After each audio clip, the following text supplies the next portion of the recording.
This is Austin Haroff, also known as Austi Frosti. Austin was just an ordinary college student, or at least so it seemed. His family described him as friendly, focused, and full of potential. But then, without warning, something changed. One evening, what started as a typical family outing would soon take a bizarre turn, with Austin leaving abruptly, disappearing into the night in an unsettling storm which seemed to brew within him. As the hours passed by, his friends and family all began to worry, and that is when reports of a very concerning crime scene came trickling in.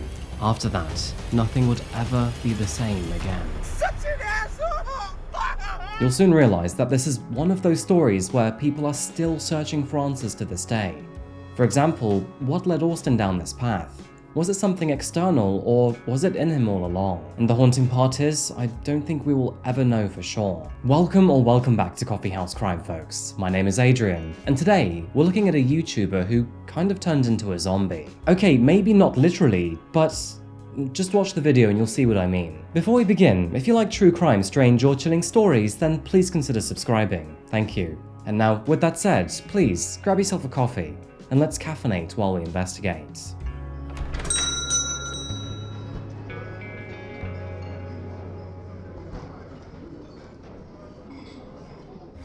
It was August the 16th, Jupiter, Florida. Sandwiched between its sprawling beaches and the state's arterial Route 95 lies a small suburb named Tequesta. If you travel just west of that suburb, you will find a small street named Kokomo Lane, and sadly, that is where the main bulk of our story will take place today. Jupiter is kind of a hidden gem, and of course I'm talking about the town and not the planet. Picture this, laid-back beach town vibes with a splash of luxury. And the water, crystal clear. It's a place where people are out paddleboarding with dolphins like it's no big deal whatsoever. And don't even get me started on the food.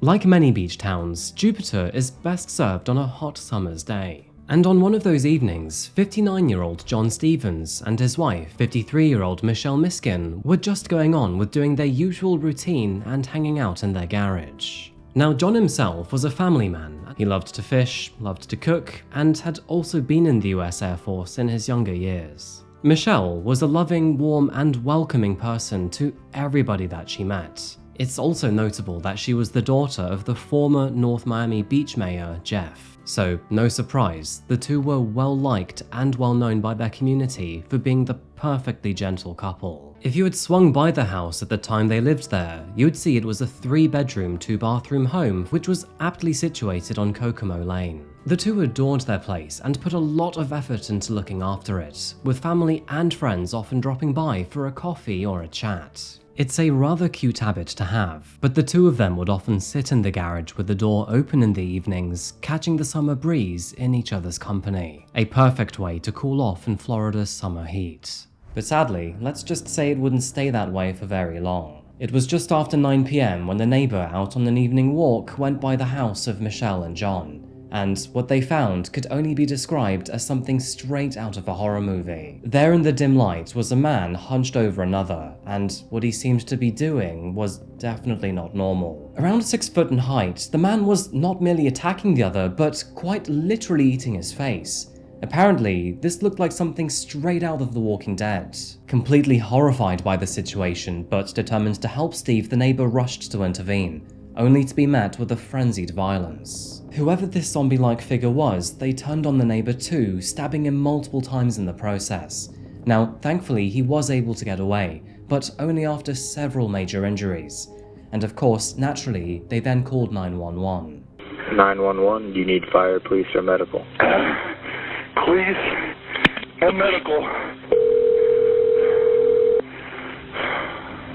Don't open that, don't open that. Fire rescue, what's your address? Young man beating up a woman across the street.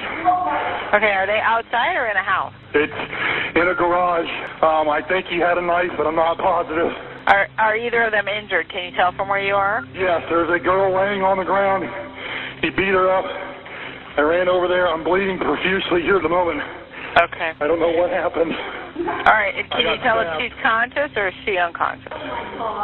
No, it does not appear so, no. Okay, and what kind of injuries do you have? I've been stabbed in the back. And where is he? Is he Yeah, I think in he's the area in the garage, right across the street from my house. All right, we're going to get the paramedics right out there. Sir, what did the guy look like? Was he white, black, Hispanic? He is white. Do you know who he is? I have no idea. It appears he's still there. And you said you definitely saw a knife and that's what he hit you with in the back? No, I did not see it, but my wife's looking at my back and it appears I got punctured. Yes, Dad.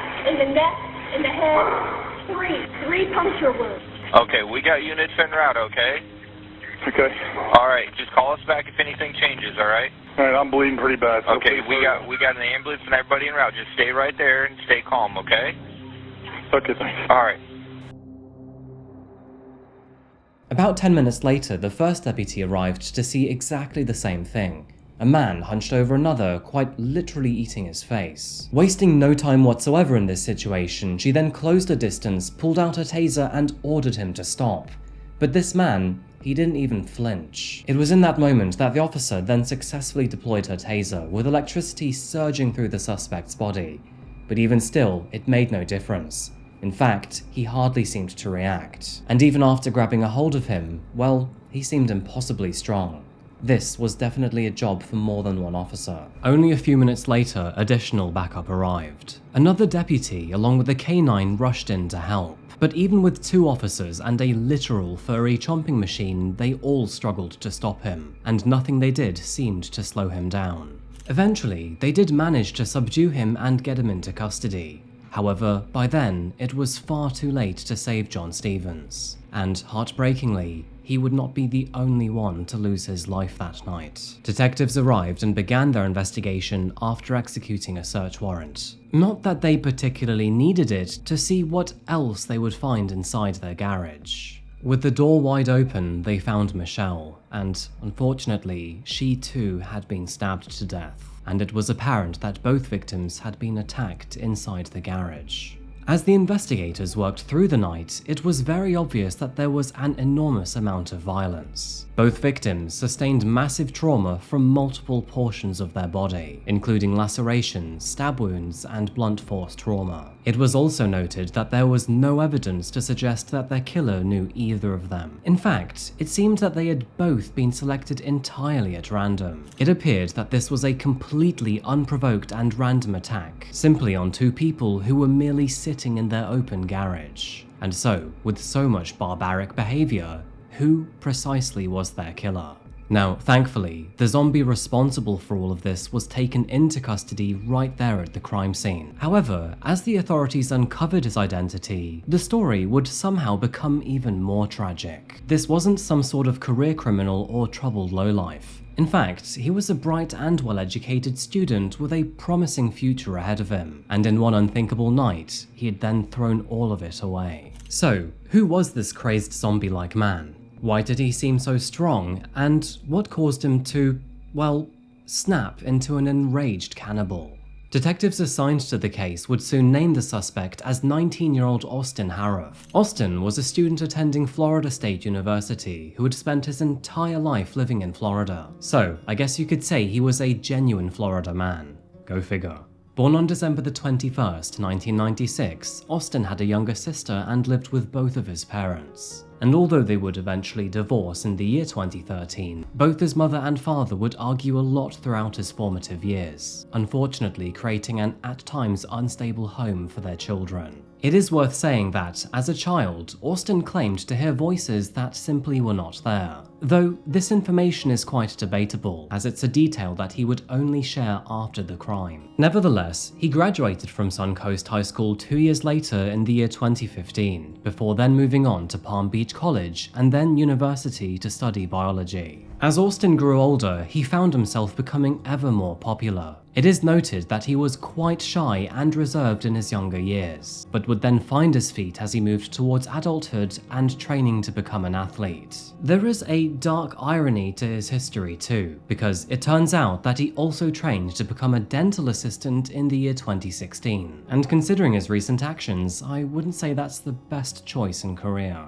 Unfortunately, he would also find himself overindulging in the wrong kinds of substances. Weed, alcohol, and other types of drugs would often plague him, and to add to that, he seemed to have an issue with stopping at an appropriate level. Thankfully, Austin would make my life a little bit easier by creating his own self-identity investigation in the year 2016, where he went on to say, "The way I see myself may or may not be different from the way that others see me. I view myself as happy, shy, nice, positive, and I never give up. I view myself as happy because usually I have very few things to feel sad or depressed about. One of the main things I dislike about myself is that I am shy. I want to be more confident and assertive. I am not that shy around my close friends because after I get to know someone, I'll start to open up more towards them. I also see myself as nice because I will go out of my way to help people. I am usually not very mean unless someone or something has made me angry. I also don't ever give up even when I'm in a difficult situation.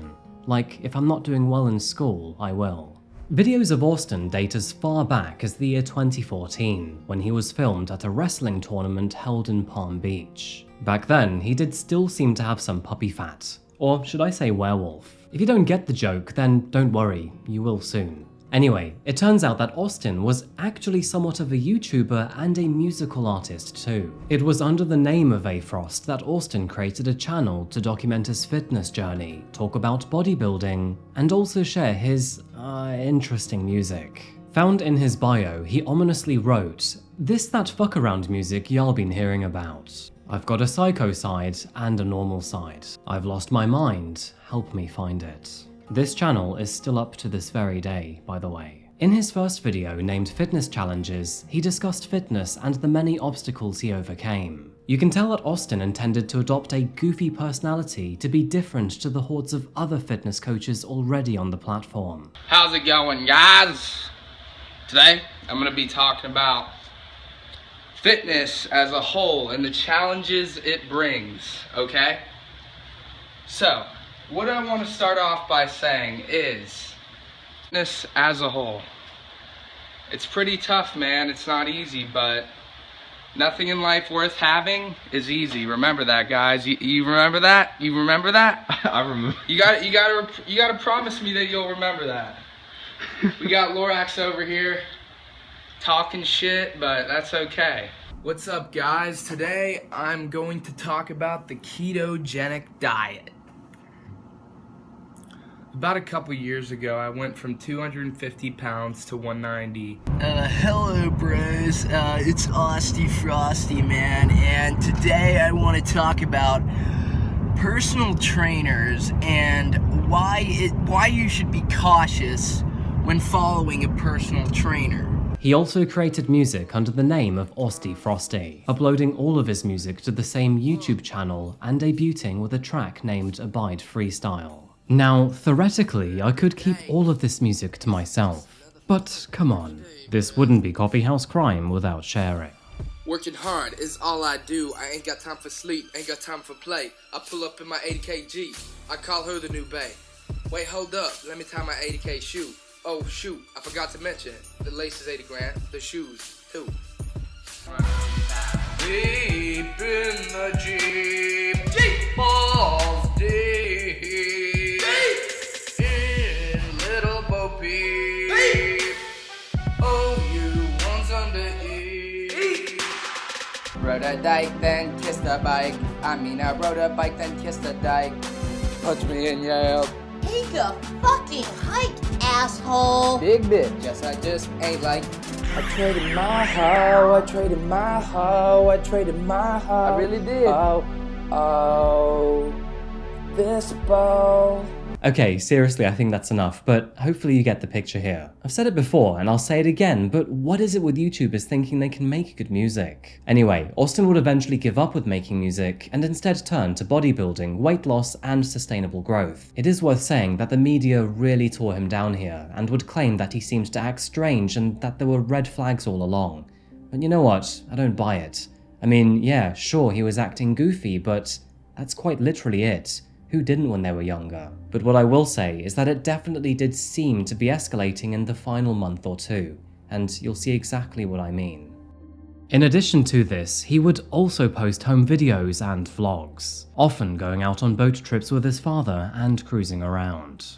From the outside, Austin seemed like a pretty regular guy. He grew up in a comfortable Florida suburb, played football in high school, and spent time with his friends, and people who knew him described him as friendly, polite, and easygoing. In addition to this, he was a good student, made decent grades at school, and stayed out of trouble. He was also the kind of person you'd see at the gym or just simply hanging out at the beach. Just a normal kid living a normal, laid-back life. There wasn't some long history of violence or crime, and he wasn't out there causing chaos. So before his mental health seemed to take a turn, Austin seemed like just another young guy trying to figure life out. It was around 1 week before the homicides that Austin started acting a little bit differently. Out of nowhere, he had this urge to be extremely generous to other people, and I'm talking about give away all your possessions kind of level. But at the same time, things were starting to feel weird inside too. He was feeling paranoid, barely sleeping, and even when he did, he would wake up frozen and convinced that some kind of demon was hovering over him. I mean, even his friends noticed these changes. They said he was acting unusual, and quite honestly, it was weirding them out too. We can actually get a glimpse of this in some of his last videos uploaded to YouTube. Just 8 days before the murders, he seemed to be very hyper and manic. And like, it just was the best. Like, I just want to fucking say that. And like, anybody who disagrees is such an asshole. Fuck!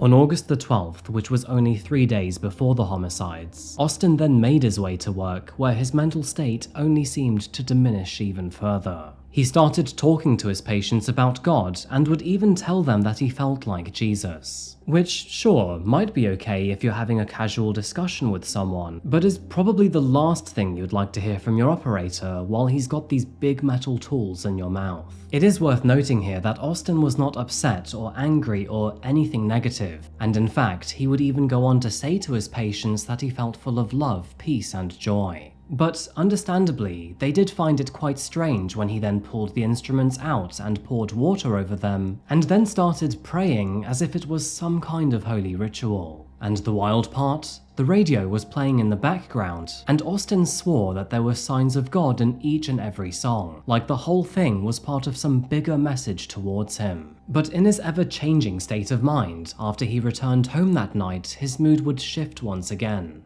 It is in that moment that Austin claimed that he saw the devil, right there in front of him. That is when he flushed all of his drugs down the toilet and just got rid of everything. After being terrified of seeing the devil in his very own home, he decided to crash at a friend's place instead that night. But even there, the paranoia wouldn't let up. He couldn't sleep, his mind was racing, and he was descending into a very dark place.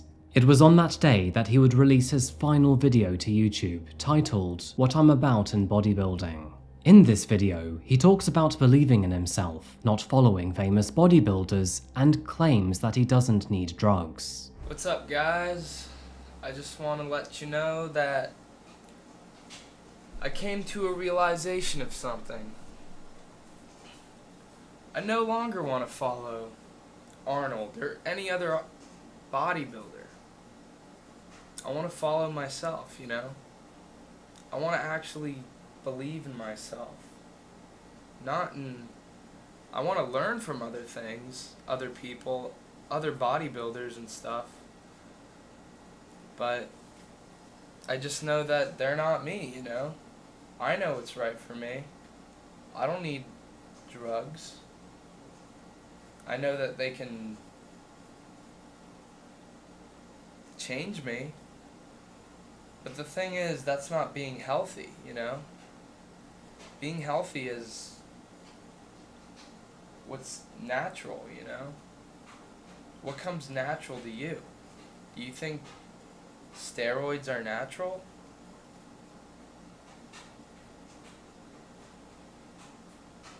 Who knows, you know? Who knows? You think steroids would be beneficial? Who knows? But for me, I know that, I don't know, but I think that steroids really aren't for me. Honestly, I used to think that I needed steroids to be a bodybuilder, to be this thing, to be this symbol, to be this lie, you know? All I need is really just to learn from everything. I'm learning from all the protein companies. I'm learning from all the bodybuilders, you know?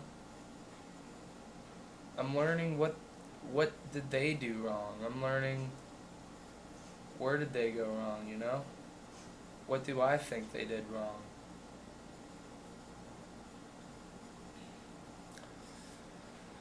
We're all the same, though. Peace out. Peace. On August the 13th, which was 2 days before his fateful encounter, it was obvious that Austin felt totally drained, like his body was heavy, but his mind was still wired. To make things even more odd, he would then tell his friends and family that he felt this weird special connection with animals. He claimed that he understood them, and that, furthermore, they would give him their special powers. It was later that morning that Austin headed out to a restaurant, and while he was sat there drinking a glass of tap water, he became convinced that God was speaking to him. Apparently, this glass of water was actually the fountain of youth. Later that day, one of his friends who owned a Dodge pickup truck decided to give him a lift. And of course, with the Dodge having that Ram logo on the side, well, Austin believed it was actually the devil staring him down. And later that night, well, he didn't feel safe to sleep alone, and so he asked his sister if he could sleep on the floor in her bedroom, holding his dog as if he was trying to be protected.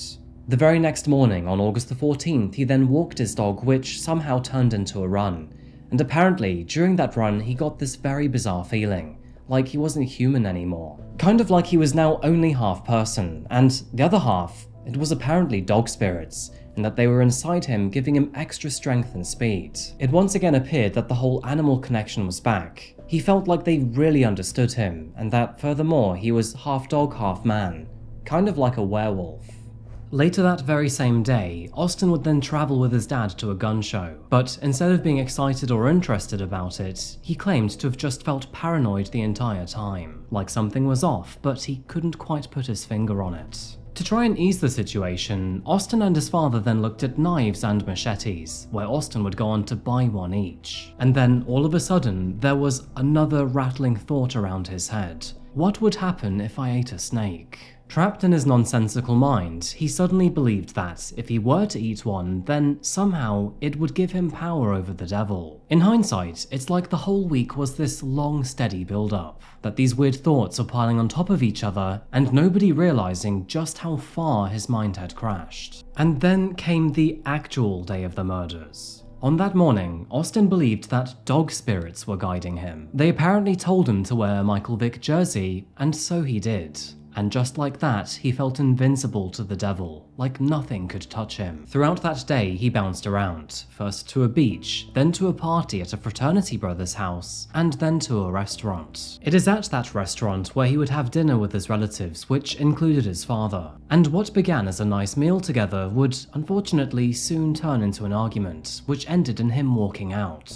After that, he then traveled to his mother's home, where he then drank cooking oil. Yeah, you heard that correctly, by the way. Cooking oil. His mother, who obviously questioned what the hell he was doing, was quite surprised to see him at the property. And so, after taking the bottle of vegetable oil out of his hands, she then drove him back to the restaurant. But Austin quite clearly did not want to be there, and so after arriving at the restaurant for a second time, he would then leave shortly after once again. At some point later that evening, the world around him suddenly started to feel unreal. Time slowed down, and then, before he knew it, he felt like the Grim Reaper. Voices began to whisper in his head, saying, "I am sin, I am in control." Frightened by the situation, Austin then began to run, apparently following the stars back home, but instead they would lead him to the house of his victims. And that is when he saw it, some kind of figure that sent a jolt of fear straight through his spine. In response, he ran towards the light to try to find safety. However, that light,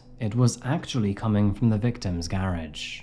Back in the world of reality, Austin had just run into Michelle's and Steven's garage. What she saw was probably a disgruntled man, but what he saw, apparently, was a figure of darkness. That is when he stabbed her, and when he turned around, that is when he would see John too.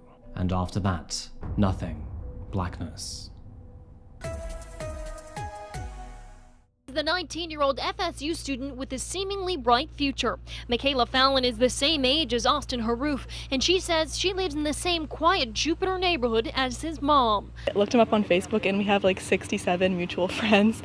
But Fallon says the mutual friends and the proximity makes this even more frightening. It's very troubling that we walk our dog past the house, and I mean, the people that were killed were innocent. Deputies say Monday night Haroof was having a family dinner at Duffy's on Indiantown Road when he walked to a seemingly random house and attacked. Investigators say he killed 2 people and injured another. A crime Fallon says is especially disturbing when compared to this. Haroof on social media showing school pride in his fraternity t-shirt, photos of an athletic, accomplished teen that seem so different from the suspect capable of this gruesome crime.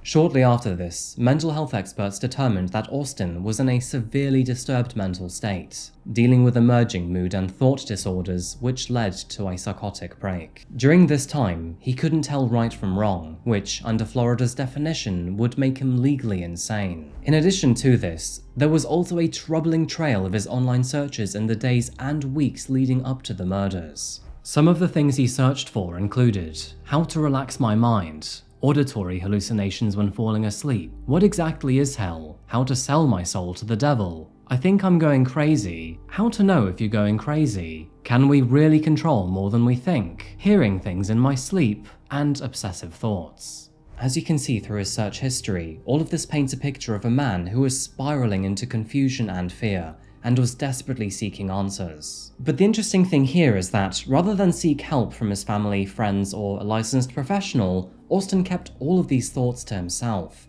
and I think that was probably the first mistake. What I also find very interesting is that during his slow decline into insanity, nobody stopped to say, "Hey, are you okay?" Like, with everything going on here, I feel like there were plenty of opportunities for a loved one to figure out that something wasn't right. I mean, Austin really did not seem to be trying to hide his feelings, emotions, or thoughts. There were so many missed opportunities here. Despite being arrested immediately after the attacks, Austin would not immediately go to jail. And that's because he first needed to be hospitalized for almost 2 months due to his severe injuries, including internal damage from drinking toxic household chemicals, and, you know, also being taken out by an entire police unit, including a canine. Later that night, his parents would also be interviewed, which is where this footage was released. You called 911 later on that night, and you said that he was missing. Well, I guess when he took off the second time, they called me, I don't know when they called me and said, "Is Austin there?" And I said, "No, what happened?" "Well, he took off again." You mentioned on your 911 call that he's acting schizophrenic. Is there any history in your family of schizophrenia on your side of the family? Any sign of mental illness on your side of the family? I mean, we always teased that my brother was, but did he ever get treated? No. No medicine? What about your son? Did you ever treat him for any? No. No? Okay. Also in your 911 call, they asked you if he's on drugs, and you had mentioned that, yes, he has been on drugs, but you don't know if he's been on drugs lately. Do you know what kind of drugs he was on? I mean, I know he did marijuana. Okay. Did he do an excessive amount, or was it just social, if you could even call it social? Or?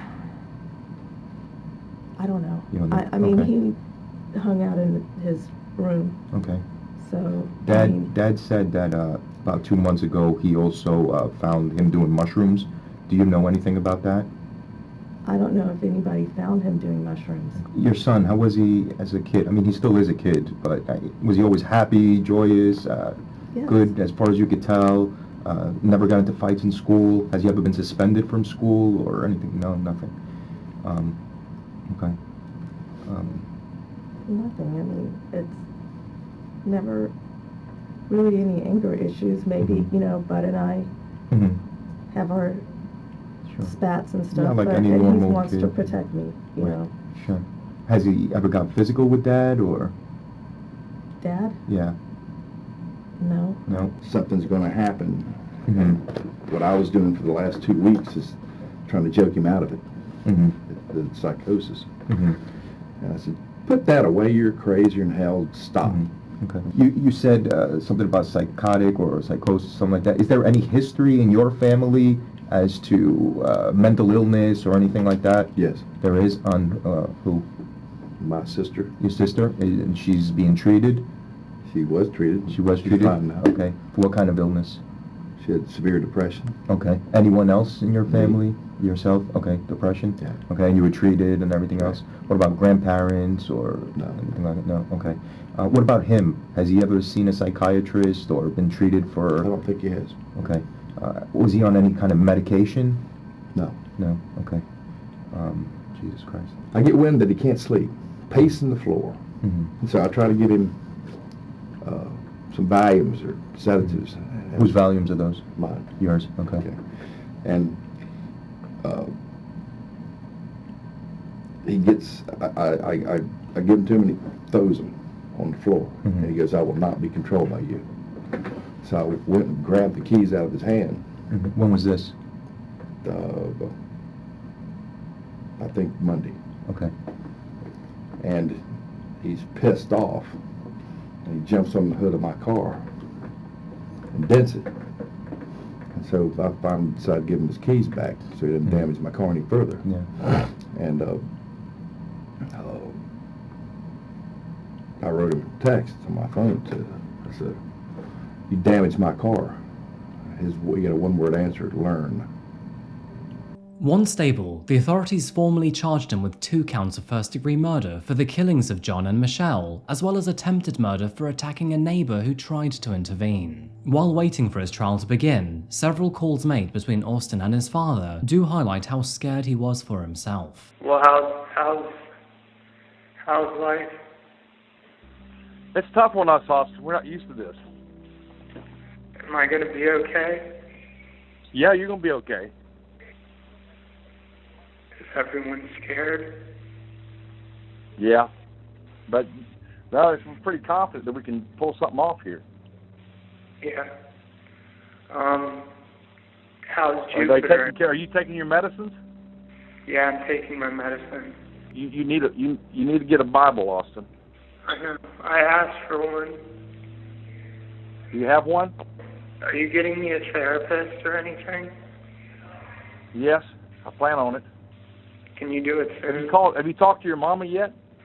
I tried to, but she didn't answer, so I'm going to call her after. I'll never give up on you. Okay. I promise, okay? All right. Listen, Austin, you got to stay strong here now. I know, It's the toughest thing you've ever done. I know. But you got to stay strong. I'm just adjusting. I know, it's going to be hard to adjust, but you'll get used to it. From the very beginning, it became clear that this would not be a typical criminal case. Austin's defense would quickly center around his mental state, arguing that he was legally insane at the time of the murders and therefore should not face prison. His behavior in the days leading up to the attacks, as well as the disturbing comments made during and after, would fuel many questions around his mental health. For years, the case was then delayed by psychological evaluations, evidence gathering, and then later the pandemic. Several mental health experts were called in from both sides, and from here, there were 2 forensic psychologists who both determined that Austin was indeed suffering from a severe mental illness, most likely some sort of psychotic episode, which was also tied to an undiagnosed mood and thought disorder. It was eventually concluded that, during the attack, Austin could not tell the difference between right or wrong, which ultimately meets Florida's legal definition of insanity. However, the prosecution would naturally try to contest this, and instead looked towards his internet search history to claim that he was only trying to look crazy. They would also try to claim that, although he did seem to have paranoia and delusions, this did not necessarily mean that he didn't know what he was doing. In addition to this, there was other evidence that the judge would have to consider too. For example, his internet search history as far back as the year 2015 would reveal copious amounts of drug abuse. In October of 2015, Austin sent a text message saying, "I literally blacked out while talking to you. I blacked out. I lost my hat, my shoes, and my shirt." In another message, he said, "Blacked out last night and I texted Sarah. I have no idea why." In March of 2016, he sent a text message to say, "Sorry I'm asking a lot of questions. I blacked out at like 8 o'clock. It was also noted that Austin tried to acquire a bunch of illegal mushrooms from a friend only 6 days before the murders, again highlighting another drug that he was not afraid to take. So, was this insanity or drug-induced mayhem? Well, test results taken on the night of the murders would confirm that he tested negative for the street drug Flocker. He would also test negative for hallucinogenics and, according to the closed captions on Dr. Phil's YouTube video, negative for ass salts too. After 6 long years of legal back and forth, including countless hearings and evaluations, the case would finally come to an end in November of 2022. In a non-jury trial, Austin officially pled not guilty by reason of insanity. In the end, the judge accepted his plea and also agreed with all mental health findings. This means that instead of being sent to prison, Austin was committed to a secure psychiatric facility indefinitely. Well, family spoke very passionately in that courtroom today of many things. They said they still do not buy it, that Austin Harif was insane despite medical professional expert opinions. They just say the result of that night, that deadly night, was a result of Austin being a drug addict. But a judge made his decision today with support from both the state and defense teams that Austin Harif did meet that state criteria to be considered insane, so he will be bypassing prison and headed for treatment. I hate you. I hate you with every part of my being. You both said your son acted strangely for weeks leading up to the murders, and you even set up an appointment for him to be evaluated. You should have done your job better, quicker. You should not be purchasing him knives. The state had an evaluation of Austin, and the state's own expert opined that he was insane at the time. So I think it does a disservice to those seeking mental health treatment, for those struggling with these issues. It is real and it is powerful. The brain is a powerful organ, and that's what this was about. And of course, we don't know just how much time he might spend in that mental health institution, but we do know that he would never be released or discharged without staff and medical professionals there deeming him to not be a danger to society, to the public. He would also have to go before a judge before any decisions would be made. Reporting live in Martin County, I'm Megan McRoberts, WPTV, News Channel 5. Quite understandably, this outcome infuriated many of those in the courtroom. Michelle's sister was absolutely furious, and many of them argued that regardless of his mental state, justice felt out of reach. They believed that Austin's actions were so brutal and unforgivable that a hospital felt like the wrong ending to the story. But under Florida law, if someone is declared legally insane at the time of a crime, then prison is not an option. Mental health treatment is instead. And that brings me to those who died, regardless of his diagnosis.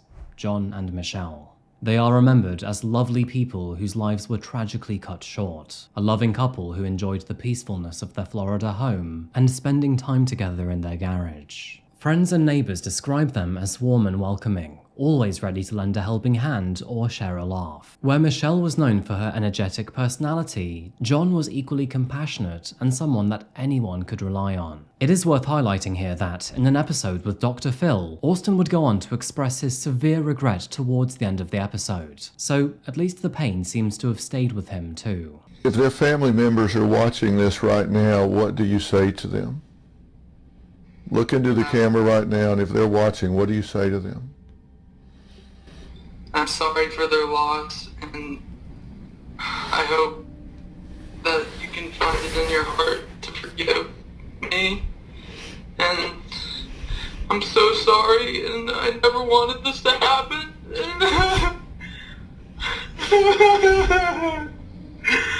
I'm so sorry.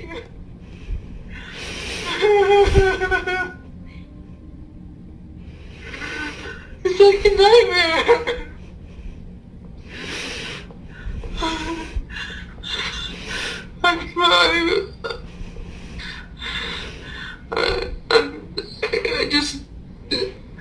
I just don't know how to say, I don't know how to put it into words.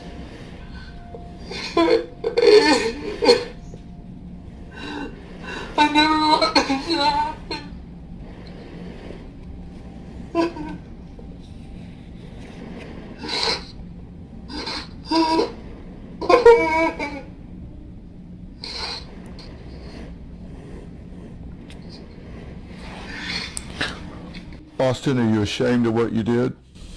Yes, yes, yes. Yes.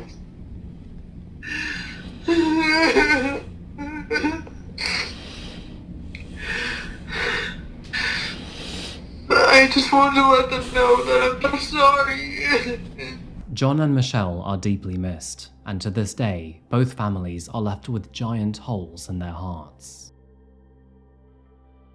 It's a very tough story to digest. John and Michelle are the real victims here by far, but Austin, he seriously needed help too, and judging by his internet search history, it looks like he was looking for it. As to why he didn't reach out to someone, or someone close to him didn't step in to try to give him support, we will sadly never know. For example, several weeks before the murders, Austin moved himself into the garage because he was convinced that his bedroom was possessed by the devil, and both of his parents knew about this too. So, if that isn't a cause for concern and a reason to intervene, then honestly, I don't know what is. And once again, as I say in many of these videos, this is why mental health is so important. Although I'm basically finished with this story, I'm very curious to know what you think about this one, so as always, please share your thoughts down below. And yeah, I think that pretty much concludes our video today, folks. Thank you so much for watching today, I really do appreciate you being here. Honestly, it means the world to me. Anyway, see you again next week and hopefully for another long video. Until that moment arrives though, please remember to look after yourselves, look after each other, and as always, stay safe. Thank you, and goodbye.